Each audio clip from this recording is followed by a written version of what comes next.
우리가 어려운 시기를 만났을 때에 하나님이 내 아버지라는 것이, 그 하나님의 은혜가 우리에게 있다는 것이 얼마나 다행이고 축복인지. 어려울 때 하나님이 없다면, 하나님의 도우시는 은혜가 없다면 우리가 어떻게 어려운 시기를 살아갈 수가 있습니까? 오늘 야고보서를 통해서 더욱 큰 은혜의 시대가 오고 있다는 말씀의 제목으로, 코로나19로 인하여 많이 답답해하고 있는 우리들에게 하나님으로부터 오는 희소식이 있는 것이죠. 하나님은 어려움을 어려움으로 그대로 두지 않고 더 큰 은혜를 주시려고 준비하고 있다는 놀라운 이 소식을 오늘 성도들에게 드리면서, 오늘 먼저 서론적으로 우리가 생각해 볼 것은, 나는 지금 누구에게 무엇을 기대하고 살고 있는가?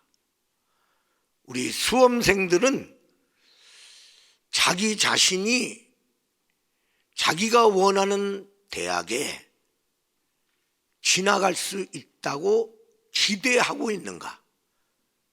아니면 불안한가? 코로나19 가운데 이 코로나가 더 기승을 부리고 확산될 것인가? 사라질 것인가? 내년을 향한 새로운 계획, 새로운 사업을 구상했는데 시작도 못하고 끝날 것인가? 그 새로운 계획대로 진행될 것인가? 나는 지금 2020년 연말을 살아가면서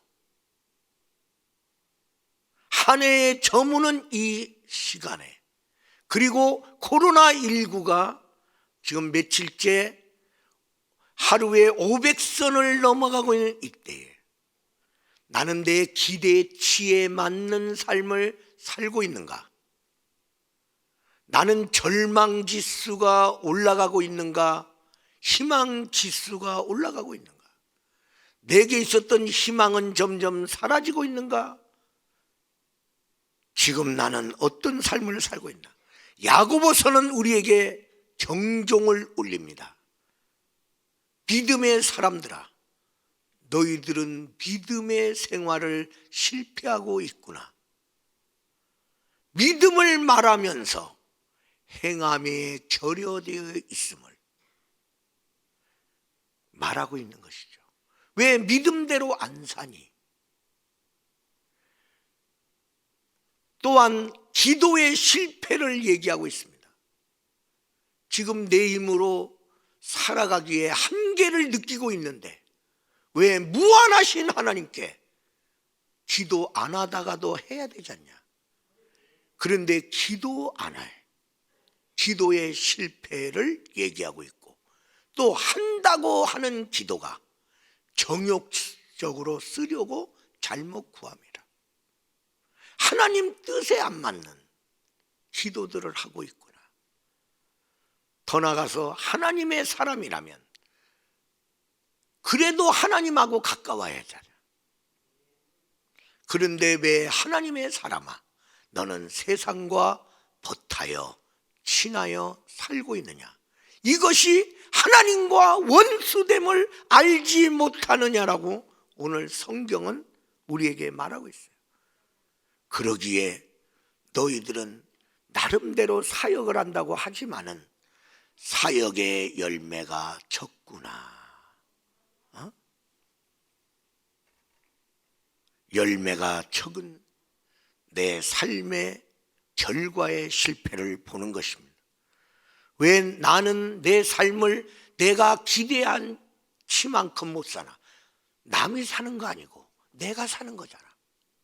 내가 살면서 내 기대만큼도 못 살고 내 삶이 자꾸만 엉망으로 돌아가고 실패하고 좌절하고 있는가?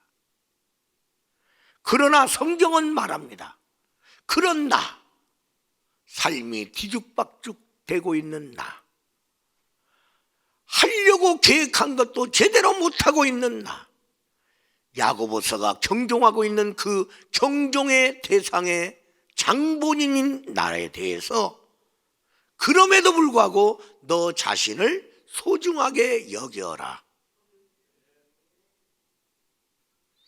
하나님은 이런 실패하고 믿음의 사람같이 못 사는 엉망된 나를 하나님은 소중하게 여겨서 이렇게 엉망으로 잘못 살고 있는 나를 그대로 두지 않고 코로나로 인하여 위축되어 이것도 못하고 저것도 못하고 있는 나를 그대로 두지 않고 더 큰 은혜를 주시려고 준비하고 계십니다. 할렐루야. 나는 내 백성을 그대로 두지 않겠다.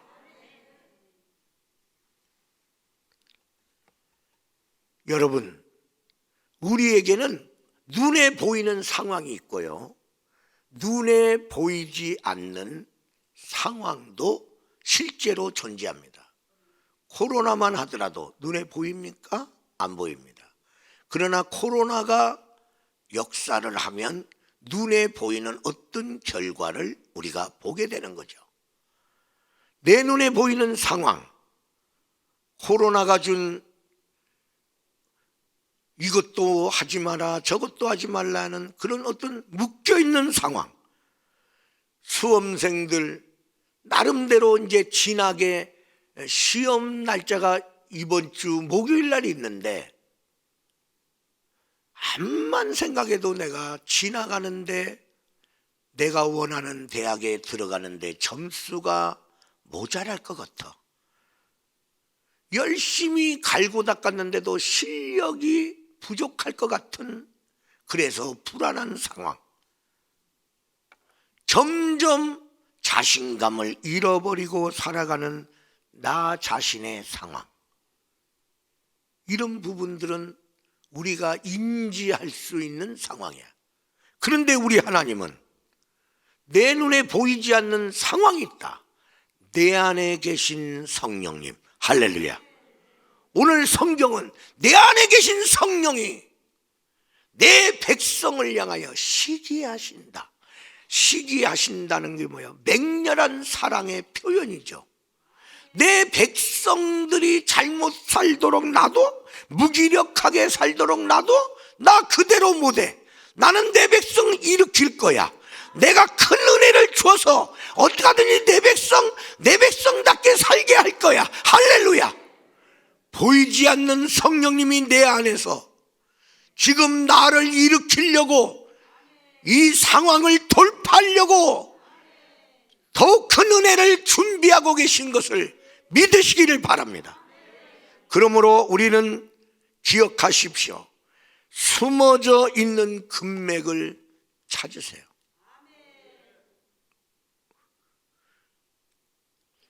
금맥은 숨어져 있어요. 돌산만 보이는 거야. 돌하고 흙. 그 돌만 보이는데, 보이는 것은, 근데 그 돌산 안에 1톤의 돌 속에 13g만 있으면 금맥이야. 요즘은 기술이 뛰어나서 6g만 있어도 금맥이야. 13g의 금맥, 6g의 금맥을 찾으면 사람은 그 돌산을 개발하는 거야. 타산성이 있단 말이야. 계산성이 있다는 것이죠. 우리 하나님께서 우리에게 말씀하십니다. 내 기대치에 못 살고 마냥 떨어질 때에 하나님께 기대하라. 할렐루야. 내가 아무리 나한테 기대를 걸래도 안 돼. 기대만큼 못 살아. 나를 묵상하지 마세요. 이럴 때 하나님께 기대, 무한하신 하나님께 기대, 코로나에 위축되지 않는 하나님께 기대하시기를 바랍니다. 이스라엘 백성들이 살아갈 때 최악의 위기가 여러 번 있었는데 그 중에 하나가 애굽에서 나와서 광야로 들어갔어. 아무것도 안 보여. 가도 사막이야. 아무것도 없어. 그 광야 40년을 지나갑니다. 어떻게 삽니까? 아무것도 안 보이고 아무것도 없는 하나님의 전적인 은혜로 살았습니다. 하나님이 날마다 먹여주셨고, 그들이 물 팠나요? 아니, 하나님이 반석 쳐서 물 줬어. 하나님 매출하게 끌고 와서 먹였어. 불기둥과 구름기둥으로 그 떼약빛에서 안 죽고 그 추위에서 안 죽고, 그리고 그런 가운데서 또 아말렉 같은 그런 족속들이 쳐들어오면 이기게 하시면서 오직 하나님의 은혜로 넉넉히 이겼어요. 지금의 어려운 상황을 이후에 여러분이 간증할 때, 그때 하나님이 우리에게 주신 은혜를 간증하기를 주의 이름으로 축원합니다. 그 하나님이 이제 절박한 시대를 맞이한 나에게 더 큰 은혜를 주시려는 더 큰 은혜의 시대를 준비하고 있다는 거예요. 어떤 엄청난 부자야. 자식들이 볼 때도 우리 아버지 너무 부자인 거 알아. 그러면 그 사람은 염려할 게 없잖아. 걱정할 게 없잖아. 그런데 걱정이 태사냐? 왜? 자식이 3명이나 있는데 이 3명이 다 망난이야. 아버지가 재산 많은 거 보고 일할 생각 안 해. 놀고 먹어. 그리고 허랑방탕해. 왜? 우리가 이렇게 써도 우리 아버지는 재산 많으니까 그거 별것도 아니다. 그러니 걱정할 것이 없어야 될 이 부자는 자식 때문에 다 걱정이야. 쟤들 뭐가 되나? 나 죽고 나면 어떻게 되나? 늘 자녀 때문에 걱정하던 아버지가 어느 날 이제 자기가 이제 세상을 떠날 때가 가까이 온 걸 알고 그 자녀들을 데리고 너 나랑 같이 어디로 가자. 그 자녀들도 보니까 아버지가 이제 돌아가실 때가 가까웠는데 유산을 주려고 그러나 기대를 하고 따라왔어. 따라갔더니 아버지가 광활한 정말 끝도 잘 안 보이는 그런 땅 앞에다가 그들을 데리고, 거기 보니까 저 끝에는 산도 있고 또 물도 흘러. 자, 너희가 볼 때 이 땅이 어떻게 보이냐? 큽니다. 어떻게 이렇게 큰 임야가 있고 이런 땅이 있습니까? 이거 아버지 거다. 이거 아버지 거예요. 아버지가 부자라고 하더니 참 부자.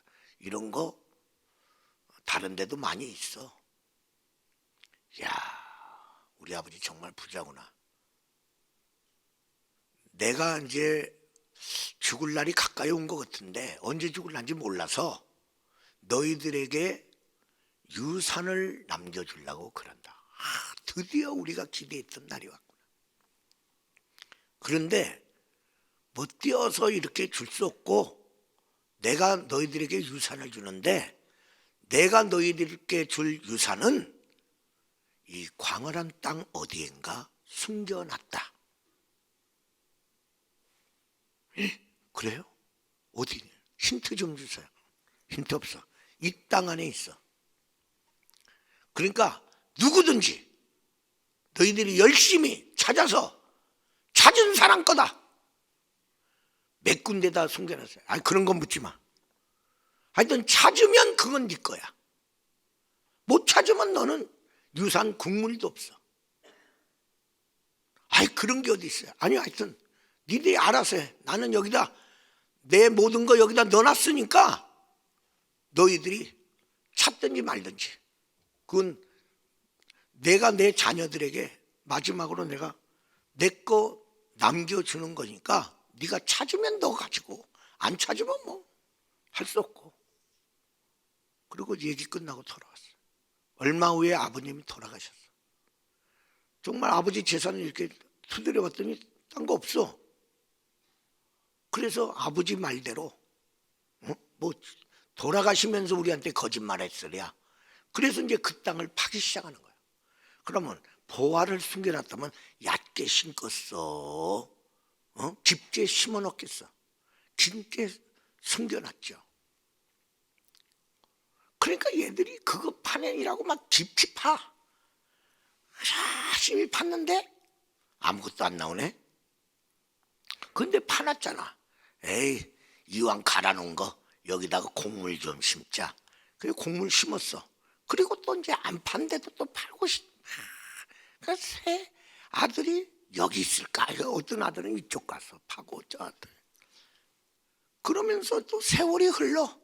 이 땅이 보통 넓은 게 아닌데 빨리 찾으면 그냥 끝날려는데 찾아줘야지.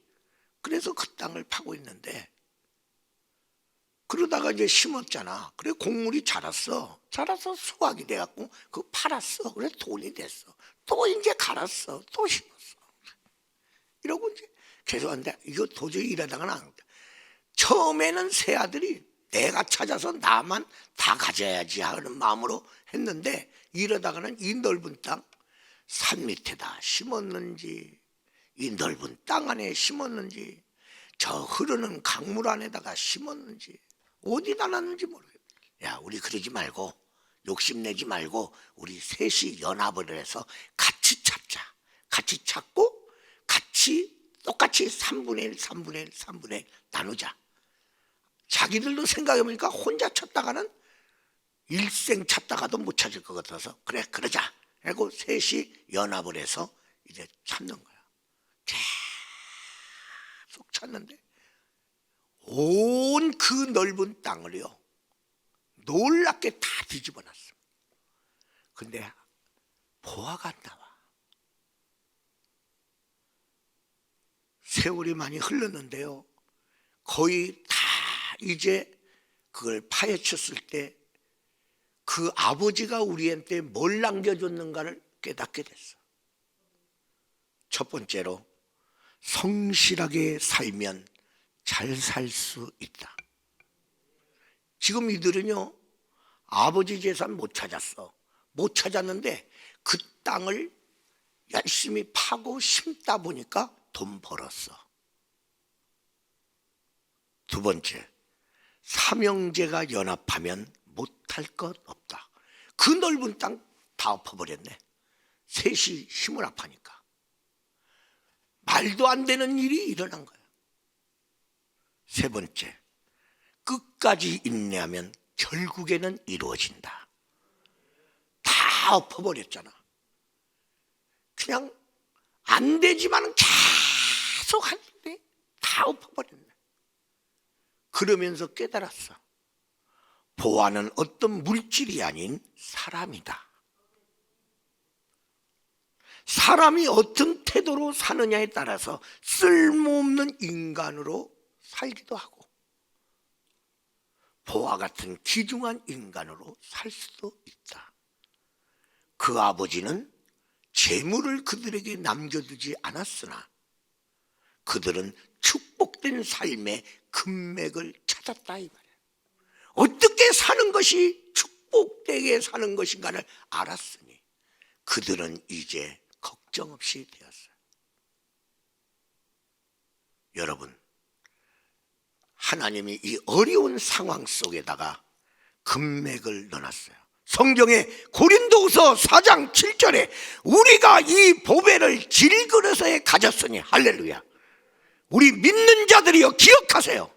여러분 안에 계신 하나님이 금맥입니다. 그분 쫓아가세요. 그분이 살게 할 것입니다.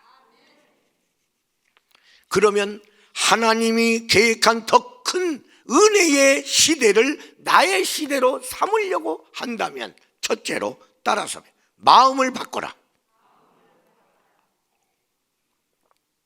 오늘 여기 6절에 뭐라고 말씀하고 있습니까? 더 큰 은혜를 주시는데 하나님은 교만한 자는 물리쳐 너는 은혜 줄 수 없어. 은혜에서 제외. 겸손한 자에게 은혜를 주시느니라. 너 네 힘으로 살 수 있다는 그 교만한 마음, 신념의 삶을 내려놔. 그리고 하나님의 은혜가 아니면 나는 살아갈 수가 없다는 신앙의 겸손한 삶으로 살아라.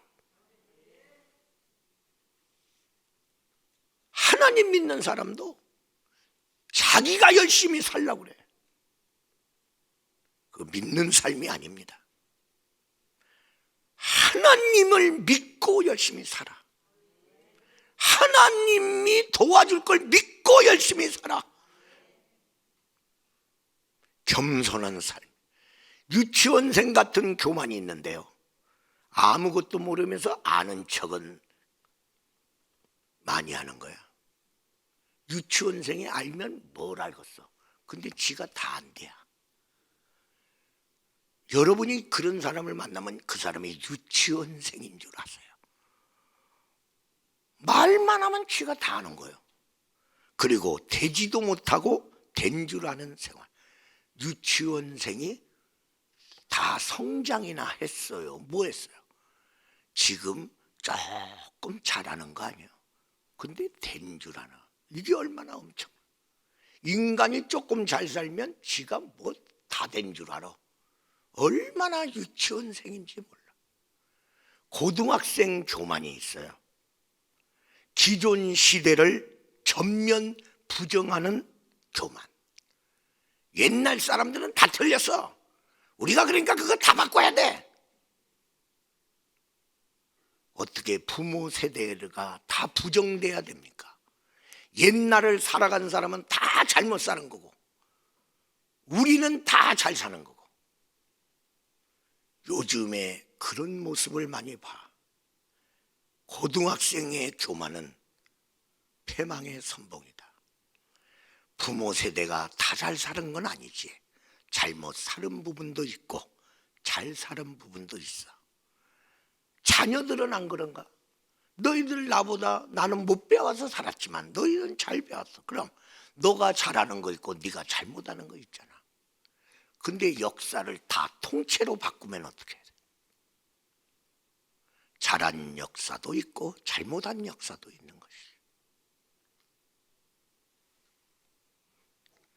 그러면 겸손은 뭐가 겸손이냐? 로마서 12장 3절에 마땅히 생각할 그 이상의 생각을 품지 말라. 그게 겸손. 그리고 믿음의 분량대로 지혜롭게 생각. 믿음의 분량만큼. 저는 요만큼 목회합니다. 그럼 요만큼 뺏기 몰라. 저보다 더 큰 목회하는 사람 내가 모릅니다. 모르는데 내가 그 사람들을 다 재단한다면 얼마나 저보다 더 훌륭하게 목회하는 사람이 나의 그런 평가가 얼마나 우습겠어. 기억하세요. 평신도가 생각할 생각을 넘어가지 마. 평신도가요, 목회자 다 안다는 거예요. 목회자 머리 꼭대기에 올라가 있네. 그것은 교만이지 겸손이 아닙니다.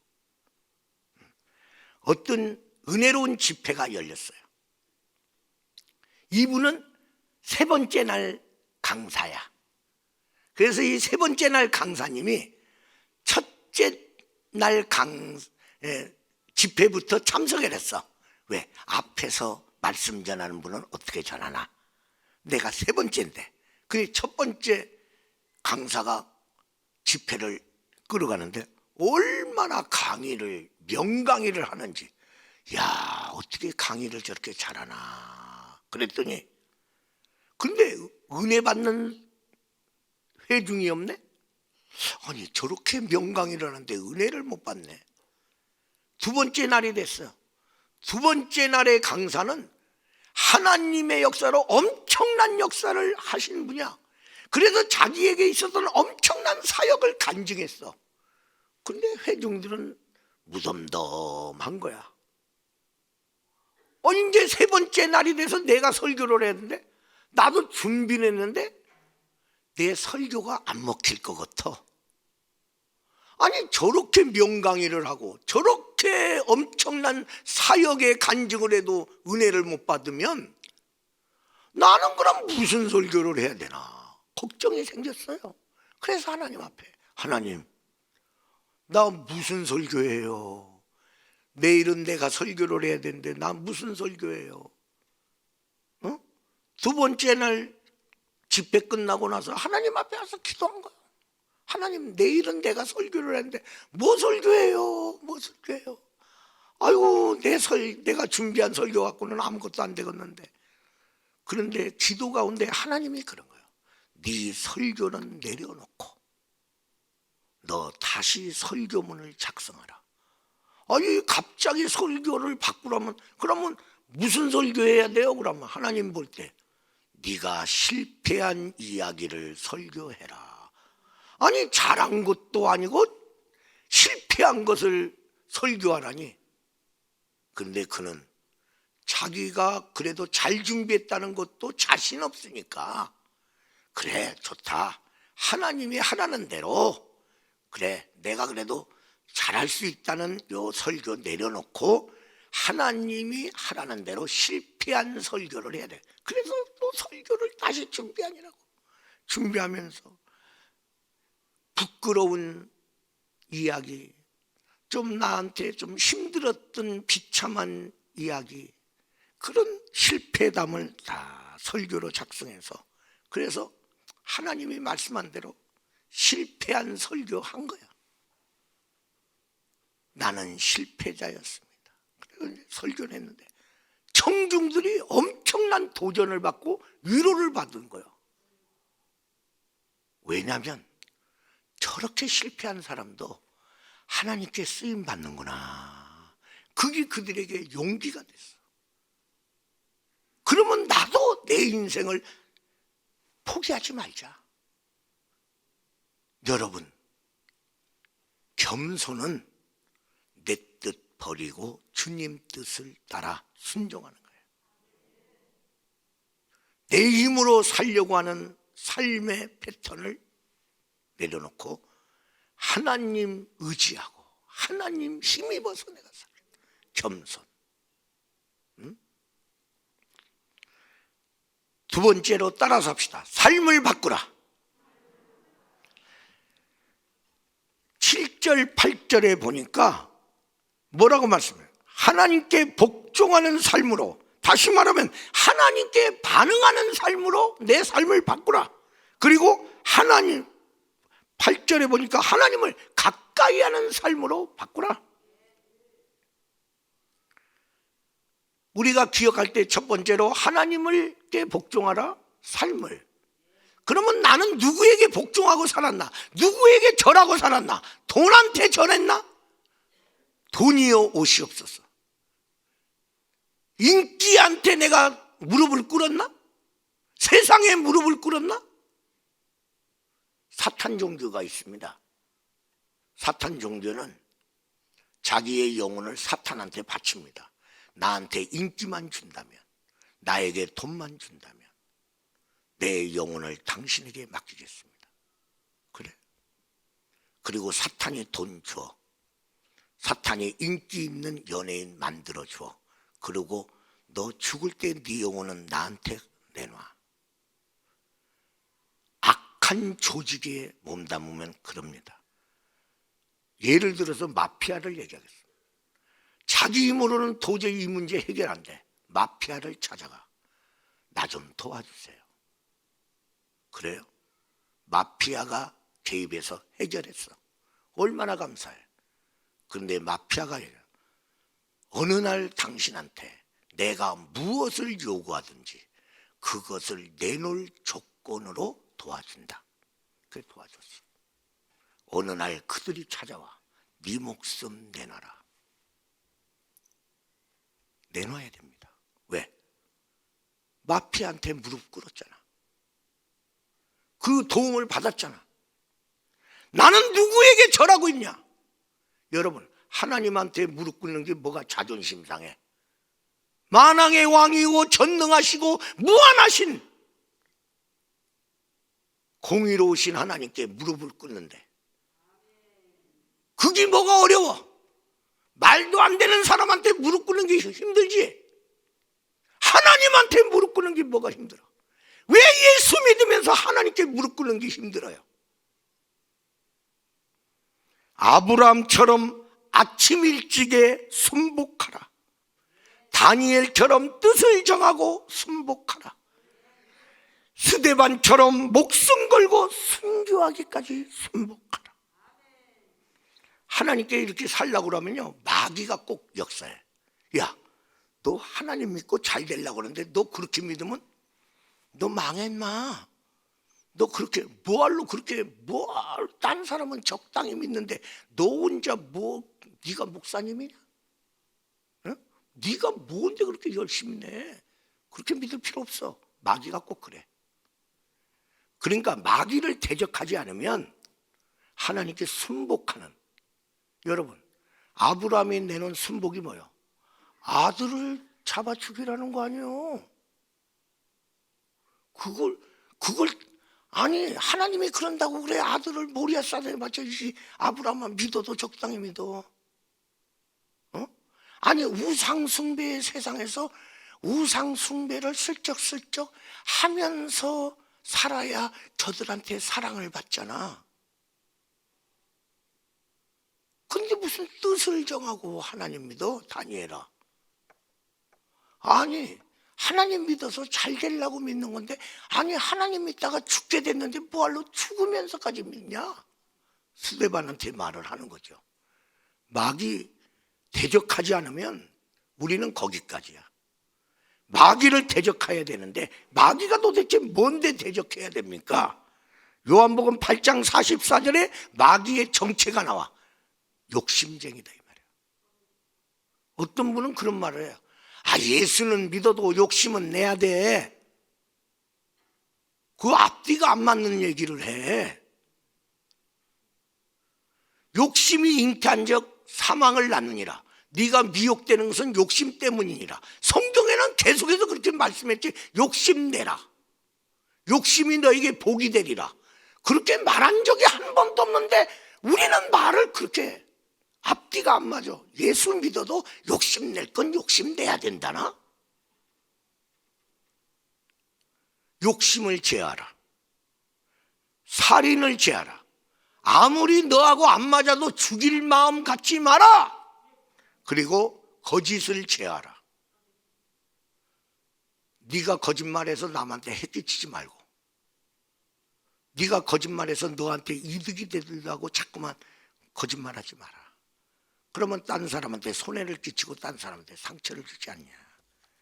마귀를 대적할 때 하나님께 순복하게 되는 거예요. 방언을 받고 싶었던 집사님이 계셨는데, 그래 방언 좀 받고 싶은데 이제 자기는 방언을 어떻게 받아야 될지 몰라서 방언을 하고 있는 분한테 물었어. 어떻게 하다가 방언 받았어요? 어떻게 해야 방언 받아요? 그러니까 큰 소리로 막 세게 기도하면 받는데, 아 그래요? 자기는 그렇게 받았대요. 그러니까 당신도 한번 해봐라. 그래서 큰 소리로 열심히 했는데 방언이 안 터지네. 응?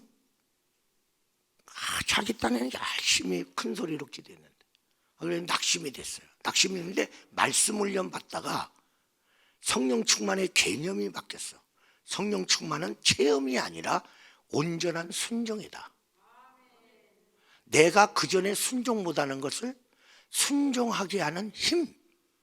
성령 충만은 내가 그전에는 하나님 말씀 안 받아들였던 것을 이제는 받아들이는 은혜. 그게 성령 충만이다. 체험은 그 성령 충만의 과정에 있지만은 체험이 성령 충만한 건 아니고, 그 성령 충만함으로 내가 이전에 순종 못한 걸 순종하는 게 성령 충만이다. 이 사람이 말씀 훈련 받으면서 정리가 됐어. 그리고 알았습니다. 하나님 나를 내려놓습니다. 나는 죽었습니다. 내 뜻을 죽었습니다. 나는 이제 죽었습니다.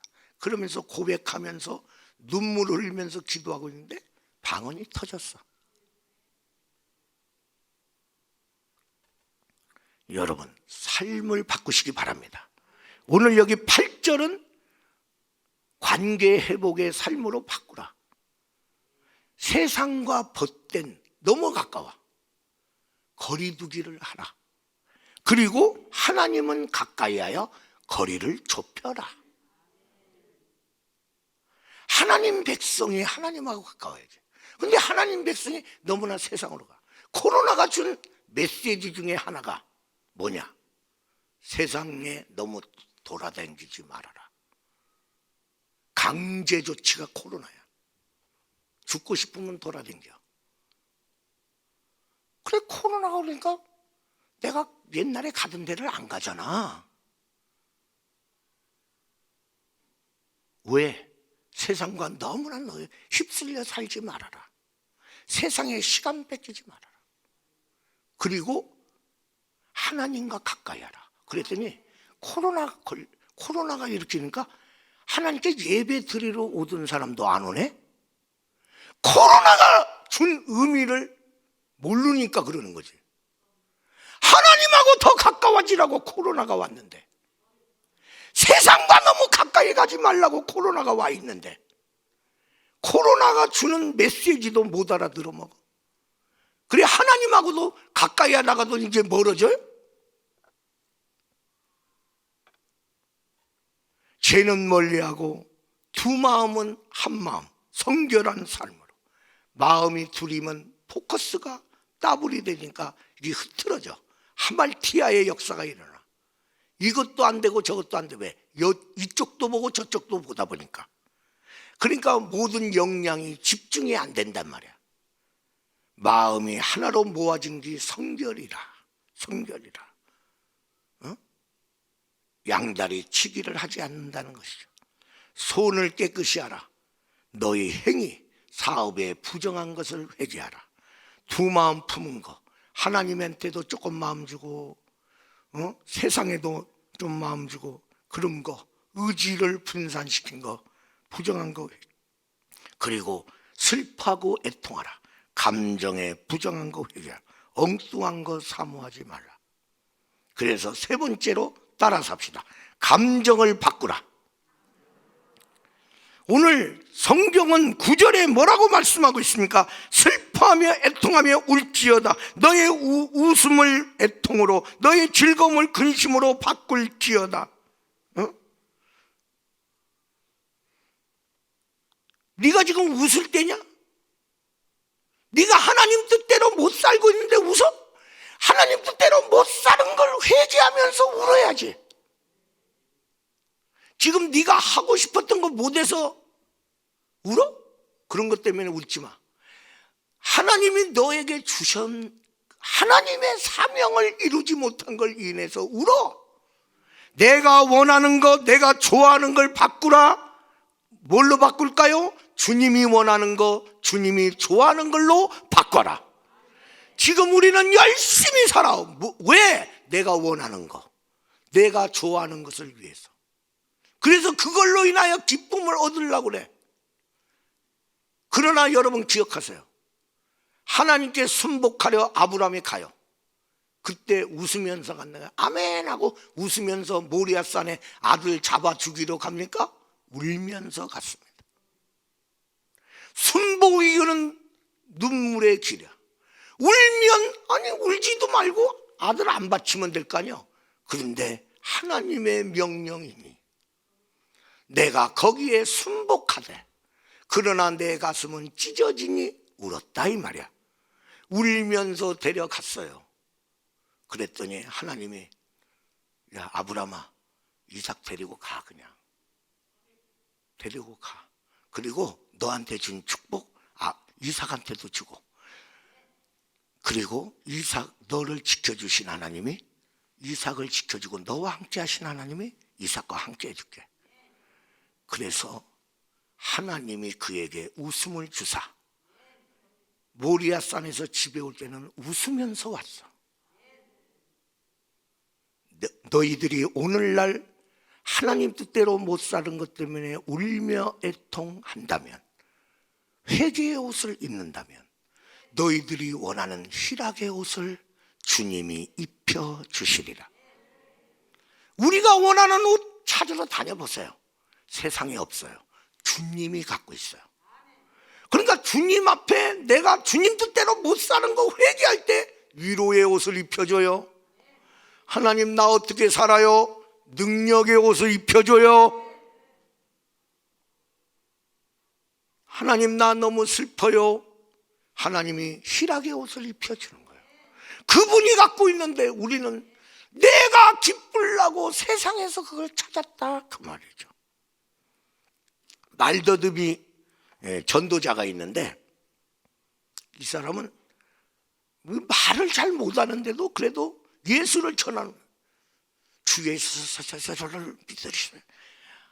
듣는 사람이 깝깝해갖고 환장하고 그리고 말만 하면 또 예수만 전하네. 그래갖고 친구들을 그 사람 아는 사람들은 다 그 사람 싫어해. 저기 예수쟁이 또 온다. 저 이제 말이나 시원하게 해야지 말도 더듬으면서 예수 믿어요. 영생을 얻고 뭐.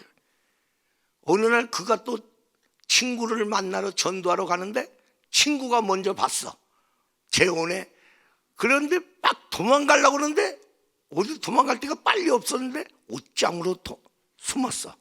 숨었는데 어떻게 들켰어. 그랬더니 이 말더듬이서 나 피하고 숨었냐? 그런데 그런 너들 하나님은 지금도 사랑하신다. 그러고 갔어. 그날 전도받고 얘는 술집으로 또 갔어. 그래서 술 먹고 있는데 엄청난 슬픔이 자기 마음에 감당할 수 없는 슬픔이 와. 술이 주는 슬픔이 아니야. 왠지 모르게 어디서 뭔가 슬픔이 확 오는데 이 감정을 어떻게 견딜 수가 없어. 그 슬픔 중에 나도 하나님이 필요하다는 생각을 했어. 나도 하나님께 위로받고 싶은 마음이 와. 하나님이 자기를 사랑한다는 그 전도자의 말이 생각이 났어. 그래서 나도 하나님의 사랑받고 싶은 막 그런 감정이 막 생겨서 못 견뎌서 그래서 그 후에 그가 교회 나왔고 그리고 예수를 믿었고 주님이 주는 구원의 영생 얻었습니다. 하나님이 주는 감정, 그 감정으로 바꾸세요.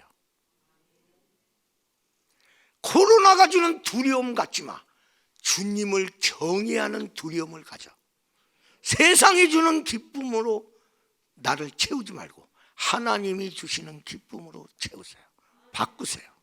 그러면 여러분의 생애가 달라져요. 여러분의 인생에 전성시대가 올 거예요. 난 예수가 좋다오. 난 예수가 좋다오. 주를 사랑한다던 베드로 고백처럼 난 예수를 사랑한다오. 두 손 들고 다 같이 난 예수가 좋다오. 난 예수가 좋다.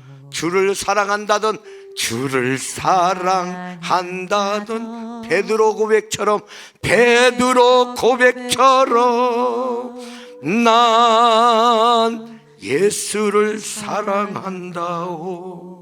우리 이 시간에 수험생들을 위해서 그리고 우리 박시안 어린이를 위해서 무엇보다도 주님 내 마음 바꿔주시고 내 삶을 바꿔주고 내 감정 바꾸사 큰 은혜를 준비하고 있는 주님의 그 은혜의 주인공 되어 내 생애의 전성시대를 맞이하도록 주의 이름 한번 크게 외치고